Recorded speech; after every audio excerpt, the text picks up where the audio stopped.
எந்த horror movie பார்த்தாலும் பேய் தான் நம்ம உலகத்துக்கு வரும். ஆனா இந்த படத்துல நம்ம தான் பேய் இருக்கிற உலகத்துக்கு போறோம். அது மட்டும் இல்ல, அங்க இருக்கிற நைட்மேர நம்ம ரியல் வேர்ல்டுக்கு கொண்டு வந்தா என்ன ஆகும்? இத டெரிஃபைங் கான்செப்டோட வர படம் தான். ஸ்ட்ரேஞ்சர் திங்ஸ்ல நார்மலா நம்ம வேர்ல்டுக்கு பக்கத்துல அப்சைட் டவுன் இருக்கும். ஆனா இன்சிடர்ஸ்ல நம்ம வேர்ல்டுக்கு பக்கத்துல இருக்கிறது த ஃபர்தர்.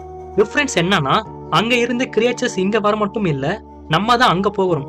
இதுதான் Insidious of out of the further. August 21ல ரிலீஸ் ஆகியிருக்க Insidious out of the further Insidious பிரான்சிஸோட லேட்டஸ்ட் ஹாரர் சாப்டர்.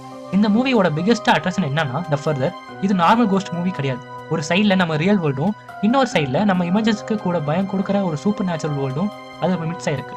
அந்த வேர்ல்டுக்குள்ள என்ட்ரு ஆகிற ஒரு ஃபேமிலிக்கு என்ன நடக்குது தான் இந்த மூவியோட கான்செப்ட். மூவில ஜெம்மாக்கு ஒரு வித்தியாசமான சக்தி இருக்கு. அவளால த ஃபர்தர்க்குள்ள போயிட்டு வர முடியும். முதல்ல இது ஒரு தனி சக்தி மாதிரி இருந்தாலும் த ஃபர்தர் சாதாரண இடம் கிடையாது. அங்க இருக்கிற ஆவி, பிசாசு, பயங்கரமான சக்திலாம் இருக்கும். இவங்க எல்லாருமே ரொம்ப டேஞ்சரானவங்க. ஜெம்மா த ஃபர்தர்க்குள்ள போக போக அந்த வேர்ல்டோட டேஞ்சர் ரியல் வேர்ல்டுக்குள்ள வர சுச்சுவேஷன் கிரியேட் ஆகுது. அதுக்கு மேல ஜெம்மாவோட டாட்டர், அவன் பொண்ணு மாயாவும் இந்த சூப்பர் நேச்சர் ப்ராப்ளம்குள்ள இன்வால்வ் ஆகுறாங்க. அப்புறம் ஃபேமிலி ப்ரொடெக்ட் பண்ண ஒரு டெரிஃபைங் ஃபைட்டிங் ஸ்டார்ட் ஆகுது.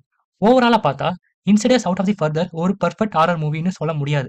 ஆனா இன்சிடர்ஸ் பிரான்சிஸ் ஃபேனுக்கு த ஃபர்தரே இன்னொரு டிஃப்ரெண்ட் ஆங்கிள் எக்ஸ்ப்ளோர் பண்ணியிருக்காங்க. டெஃபினெட்லி இன்ட்ரெஸ்டிங்கா இருக்கு. ஸ்டோரி பிரெடிக்டபிளா ஃபீல் ஆகிற மூமெண்ட்ஸ் இருந்தாலும் horror atmosphere, super natural elements and BGM எல்லாம் பார்க்க கொஞ்சம் மூவி வந்து சாட்டிஸ்ஃபேக்ஷன் ஆகுது. இன்ட்ரெஸ்டிங்கா கொண்டு போயிருக்காங்க.